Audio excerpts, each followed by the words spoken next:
किस्सा उस इंसान का है जिसका नाम था रघु। रघु गांव का सबसे नफरत करने वाला आदमी था। कभी कोई खेत में अच्छी फसल काटता, कोई नया बैल खरीदता, कोई अपने बेटे की शादी करता। रघु का खून खौल उठता। सबके नसीब अच्छे और मैं खाली हाथ क्यों? जो सबको खुशियां मिलती है, क्यों ना मैं भी वो हासिल कर लूं जो इन लोगों के पास है। उसका मन हमेशा उल्टी चीजों की ओर खिंचता था। वो चाहता था कि सारी चीजें उसके पास आए और उसे कुछ करना ना पड़े। इसलिए कभी तांत्रिकों से मंत्र पूछता, कभी चुपके से काले ताबीज बनवाता। वो अक्सर रात में छत की तरफ अंधेरे में देखकर कल्पना करता कि एक ऐसी विद्या हो जो सब कुछ दे दे, दौलत, ताकत, जिंदगी। गांव वाले उससे कतराते। अरे उससे दूर रहो, रघु कभी किसी का अच्छा नहीं सोचता है। हाँ, अब भगवान न करे उसकी नजर लगे, एक काम बिगड़ जाता है। रघु से दूर रहना, उसकी नजर लग गई तो बीमार पड़ जाओगे। दोपहर का समय था। गांव के बीचों बीच से निकलने वाली पुरानी पगडंडी पर कुछ लोग आ जा रहे थे। अचानक दूर से खड़ाओं की टक टक की आवाज आने लगी। लोगों ने देखा एक बूढ़ा बाबा, दुबला पतला शरीर, आंखें गहरी और चेहरा झुर्रियों से भरा, गले में माला और हाथ में लाठी लिए जा रहा था। वो बीच सड़क पर खड़ा होकर ऊंची आवाज में बोलने लगा। सुन लो रे गांव वालों, काला जादू खेल मत समझना, और मृत विद्या वो तो मौत से भी गहरी खाई है। जिसने इसे साधा या तो अमर हुआ या काल मौत मरा। ये विद्या किसी का उपकार नहीं करती, बस बलिदान मांगती है। लोग ठहर कर 2 पल उसे देखते, फिर हंसते हुए आगे बढ़ जाते। अरे पागल बूढ़ा है, रोज नई कहानी सुनाता है। इसकी बातों पर कौन ध्यान देगा? चलो अपना काम करो। कोई रुका नहीं, लेकिन रघु के कदम वहीं जम गए। उसके कानों में अमर शब्द गूंज रहा था। उसकी आंखें चौड़ी हो गई। वो धीरे धीरे बाबा की ओर करीब आया। बाबा, ये विद्या सचमुच अमर बना सकती है? बाबा ने उसकी आंखों में झांका। उनमें न इंसानियत थी, न कोई दुख, बस लालच और पागलपन। हाँ, और ये विद्या साधारण नहीं है। इसके लिए इंसान की आत्मा आराम हड्डी चाहिए, जिसे लोग 1.5 फुटिया कहते हैं। वो हड्डी उस मुर्दे की होती है जिसकी आत्मा अभी धरती से मुक्त नहीं हुई है। इसे उठाना मौत को घर बुलाने जैसा है। अब मेरी जान की फिक्र मत कीजिए बाबा, मुझे बस विद्या चाहिए, मुझे अमर होना है। रघु ने कुछ पल चुप रहकर बाबा को देखा, फिर एकदम टूटे हुए अंदाज में बोल पड़ा। बाबा, मेरी जिंदगी बर्बाद हो चुकी है। खेती बाड़ी में हमेशा नुकसान, घर वाले मुझे छोड़ गए, गांव वाले मुझे पत्थर की तरह देखते हैं। दूसरों की खुशियां मुझे खाए जाती है। मेरे पास खोने को अब कुछ नहीं है बाबा, मुझे बस ताकत चाहिए, मुझे ये विद्या चाहिए बाबा, चाहे कुछ भी हो जाए। बाबा ने उसकी हालत सुनी, मगर बिना कुछ कहे लाठी टेकते हुए तेजी से आगे बढ़ने लगे। बाबा, ठहरो बाबा, मुझे मत छोड़ो, मैं कुछ भी करूंगा, मुझे ये विद्या सिखा दो बाबा, मुझे सिखा दो। बाबा और तेज चलने लगे। एक पल रघु की आंखें हटती हैं, तो बाबा गायब। कौन गया वो? अभी तो यही था। उस रात रघु ने गांव-गांव ढूंढा, नदी के किनारे, जंगल के पास, यहाँ तक कि पुराने शमशान में भी। कई रातों तक पीछा करने के बाद आखिरकार उसने बाबा को देखा। जंगल के उस पार एक पुरानी झोपड़ी में बाबा ने उसे देखा और गहरी सांस छोड़ी। तो तू आ ही गया, मुझे लगा ही था कि तेरे लालच का भूत तुझे यहाँ तक खींच लाएगा। अच्छा, अगर इतनी जिद है तो सुन, पहले वो हड्डी ला, आत्माराम हड्डी, 1.5 फुटिया। उसके बिना मैं आगे कुछ नहीं सिखाऊंगा। रघु की आंखों में पागलपन चमक उठा। ठीक है बाबा, चाहे जान चली जाए मैं वो हड्डी लेकर आऊंगा। रघु कई दिनों से एक ही सोच में डूबा हुआ था। 1.5 फुटिया हड्डी। बाबा ने समझाया था कि यही मृत विद्या की पहली सीढ़ी है, पर यह हड्डी आसानी से हाथ नहीं आती। एक रात गांव में एक बूढ़े आदमी की मौत हुई। लोग अर्थी लेकर शमशान की तरफ जा रहे थे। रघु भी भीड़ से थोड़ी दूरी बनाकर उनके पीछे चलने लगा। शमशान के पास जाने का साहस पहले कभी उसमें नहीं हुआ था, पर आज उसके अंदर लालच ने डर को दबा दिया था। वो दूर अंधेरे पेड़ों की परछाई में छुप गया। शमशान की हवा भारी थी। धुआं, राख, जलती लकड़ी की चिटचिटाहट और बीच बीच में रोने धोने की आवाजें। रघु पत्थर के पीछे दुबक कर सांस रोके बैठा रहा, जब तक कि चिता पूरी तरह से जल नहीं गई और गांव वाले धीरे धीरे वापस न चले गए। अब वहां बस राख का ढेर था और कुछ अधजली हड्डियां बाहर बिखरी थी। रघु ने इधर उधर देखा, फिर धीरे धीरे आगे बढ़ा। उसका पैर राख पर पड़ा तो सुलगती लकड़ी से धुआं निकला। वो घुटनों के बल बैठ गया और दोनों हाथों से राख खोदने लगा। हर हड्डी को उठाकर देखता, पर उसे समझ ही नहीं आ रहा था कि कौन सी वो आत्माराम हड्डी है। कौन सी है वो? बाबा ने कहा था बैठने जैसा आकार, पर यहाँ सब एक जैसा लग रहा है। उसी वक्त अचानक पीछे से टॉर्च की तेज रोशनी पड़ी। कौन है वहाँ? रघु का दिल धड़क उठा, चेहरा ढक लिया, पर चौकीदार की टॉर्च अब सीधे उसकी पीठ पर थी। रात के सन्नाटे में कौन मुर्दों की खाद खोद रहा है? रघु को लगा कि अभी पकड़ा जाएगा। वो झटपट भागा, अंधेरे में पेड़ों के बीच से निकल गया। चौकीदार पीछे पीछे दौड़ा, पर अंधेरे और झाड़ियों ने उसे बचा लिया। रघु हाफता हुआ गांव के बाहर जाकर रुका। उसकी आंखों में डर से ज्यादा गुस्सा था। ये हड्डी मुझे लेनी ही है, चाहे कुछ भी हो जाए। अगली बार भी वही हाल। गांव में फिर एक मौत हुई। दिन में ही छुप जाऊंगा, सबके जाने के बाद आसानी से उठा लूंगा मैं इसे। वो सबके साथ शमशान गया। लोग चिता सजाने में लगे थे और रघु भी रोता धोता उनके बीच खड़ा रहा, जैसे मृतक का कोई दूर का रिश्तेदार हो। धीरे धीरे लोग शव जलाने लगे। रघु धीरे धीरे किनारे सरकता गया। धुएं और मंत्रोच्चार में कोई उसकी ओर ध्यान नहीं दे रहा था। जब अंतिम संस्कार खत्म हुआ और धीरे धीरे लोग लौटने लगे, तब तक रघु वहीं दुबका रहा। रात गहराई और शमशान बिल्कुल सुनसान हो गया। उसने धीरे से बाहर झांका।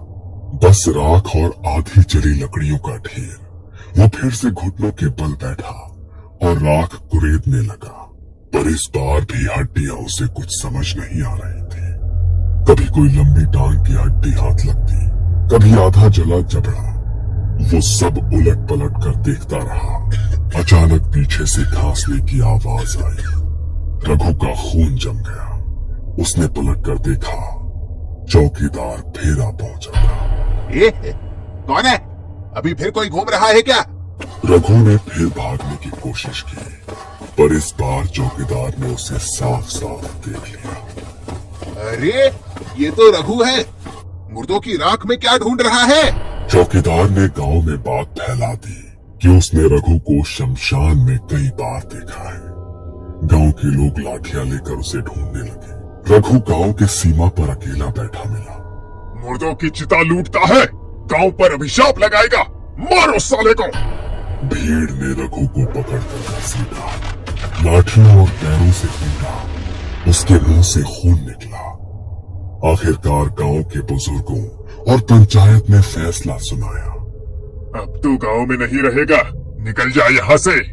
रघु की आंखों में गुस्सा और सबके लिए क्रूरता थी, पर पागलपन और लालच और भी गहरा था।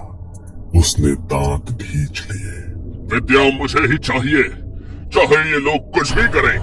गांव से निकाल दिए जाने के बाद रघु कई दिनों तक इधर उधर भटकता रहा।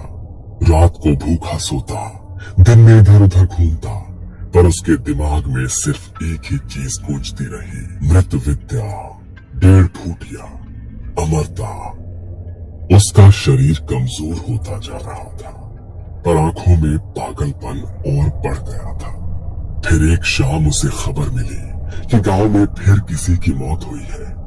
ये खबर सुनते ही उसका दिल तेजी से धड़कने लगा। यही मौका है, अब की बार मैं हार नहीं मानूंगा। किसी भी हालत में वो हड्डी मेरी होगी। आधी रात चांद की हल्की रोशनी में शमशान चमक रहा था। चारों तरफ सन्नाटा और राख की गंध थी। कभी कभी उल्लू की आवाज गूंज उठती। रघु दबे पांव शमशान में दाखिल हुआ, पर तभी उसे एहसास हुआ कि चौकीदार शेर बहादुर भी वहीं चक्कर लगा रहा है। रघु ने एक बड़ा लकड़ी का टुकड़ा उठाया और झाड़ियों में छुप गया। जैसे ही शेर बहादुर पास से गुजरा, रघु ने पीछे से जोरदार वार किया और वो जमीन पर गिर पड़ा। आज कोई मुझे नहीं रोकेगा, अब मैं अपना हक ले ही लूंगा। वो राख की ढेर की तरफ बढ़ा। राख कुरेदते हुए उसके हाथ कांप रहे थे। कभी अधजली पसलियां हाथ लगती, कभी राख में दबी हुई हड्डियां, पर उसका मन सिर्फ उसी 1.5 फुटिया हड्डी पर अटका हुआ था। घंटों बीत गए, उसके नाखून टूटने लगे, उंगलियां खून से भीग गई। पर तब अचानक उसकी उंगलियों को कुछ अजीब सा स्पर्श हुआ। वो चीज ठंडी थी और बाकी हड्डियों से अलग। जब उसने राख हटाई तो सामने एक ऐसी हड्डी थी जो बाकियों से बिल्कुल जुदा थी। वो सचमुच बैठी हुई इंसान जैसी आकृति में थी, मानो राख के बीच कोई अधजला इंसान घुटनों को समेटे बैठा हो। रघु की सांस थम गई, उसकी आंखें चौड़ी हो गई। यही है 1.5 फुटिया आत्माराम हड्डी। उसका शरीर डर से कांप रहा था, पर लालच ने उसके हाथों को मजबूर कर दिया। उसने हड्डी दोनों हाथों से उठाई। जैसे ही उसने हड्डी उठाई, राख के ढेर से ठंडी हवा का झोंका उठा। आसमान में बादल छा गए, चांद की रोशनी बुझ गई। रघु हड्डी सीने से चिपकाकर पागलों की तरह हंसने लगा। मिल गई, अब मैं अमर हो जाऊंगा। अब कोई मुझे रोक नहीं सकता, कोई भी नहीं।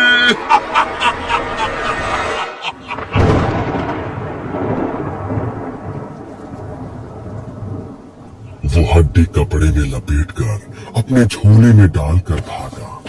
पीछे शमशान से अजीबो गरीब सी आवाजें आ रही थी, मानो कोई धीरे धीरे रो रहा या राख के नीचे से कोई भारी सांस ले रहा।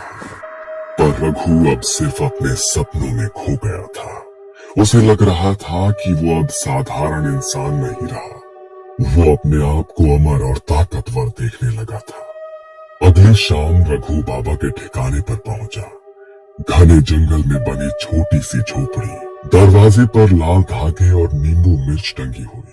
अंदर धूप बत्ती और जड़ी बूटियों की गंध फैली हुई थी। बाबा चुपचाप मंत्र पढ़ रहे थे। रघु ने झोला खोलकर हड्डी उनके सामने रख दी। देखो बाबा, मिल गई 1.5 फुटिया हड्डी। अब मुझे आगे की विधि बताओ। अब मुझे मृत विद्या चाहिए, अमर होना है मुझे। बाबा की आंखें हड्डी देखकर बड़ी हो गई। कुछ देर तक तो वो चुप रहे, फिर धीरे धीरे बोले। तूने हड्डी पा तो ली है, पर ये तेरे लिए वरदान नहीं, अभिशाप भी बन सकती है। अब असली परीक्षा शुरू होगी और यहाँ से पीछे मुड़ने का कोई रास्ता नहीं। रघु की आंखों में डर से ज्यादा पागलपन था।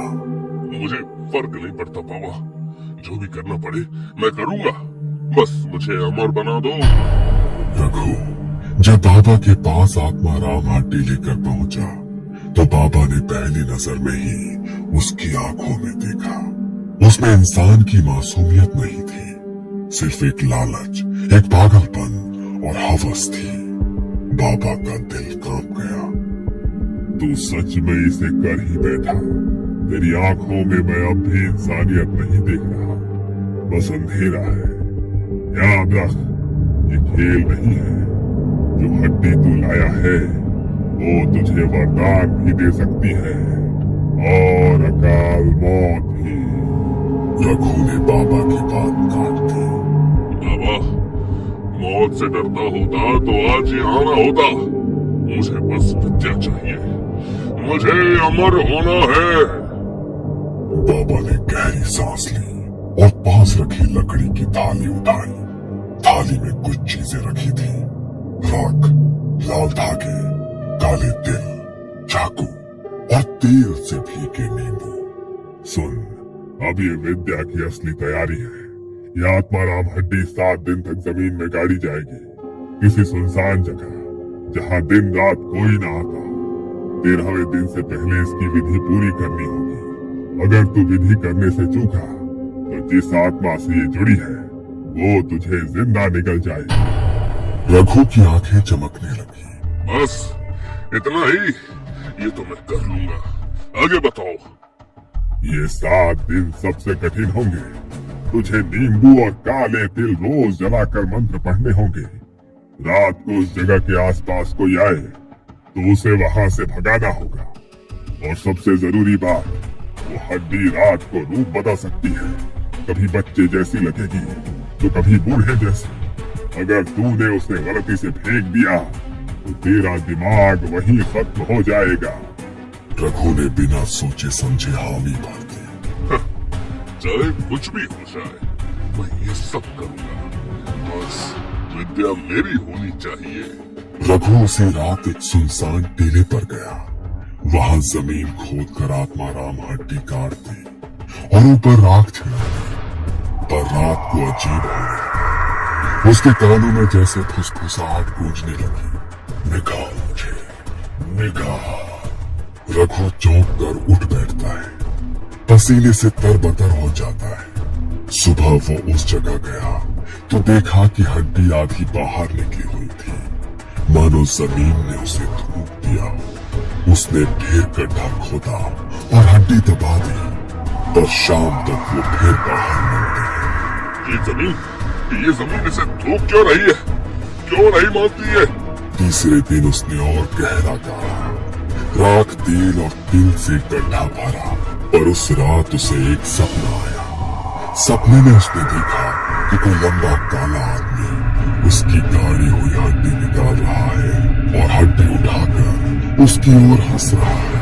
रघु नींद से चीख कर उठा। सुबह भागकर टीले पर गया तो देखा कि हड्डी वही थी, पर उसके ऊपर अजीब पंजों के निशान थे, मानो किसी जानवर ने उसे खुरचकर बाहर निकाला हो। उसकी हालत खराब होने लगी, पर लालच उसे और खींचता गया। आखिर 7 दिन पूरे हुए। रघु थका हारा, कांपता हुआ हड्डी फिर से कपड़े में बांधकर बाबा के पास पहुंचा। बाबा, 7 दिन हो गए हैं, अब आगे बताओ। अब विद्या पूरी करो बाबा। बाबा ने हड्डी उठाकर मंत्र बुदबुदाया और उसकी ओर देखा। अजीब बात है, ये हड्डी साधारण नहीं लगती। इसके चारों ओर बहुत भारी परछाइयां हैं। फिर बाबा ने गंभीर होकर कहा, अब अंतिम विधि करनी होगी। 13वें दिन की रात से पहले तेल के चौमुखे दिए जलेंगे।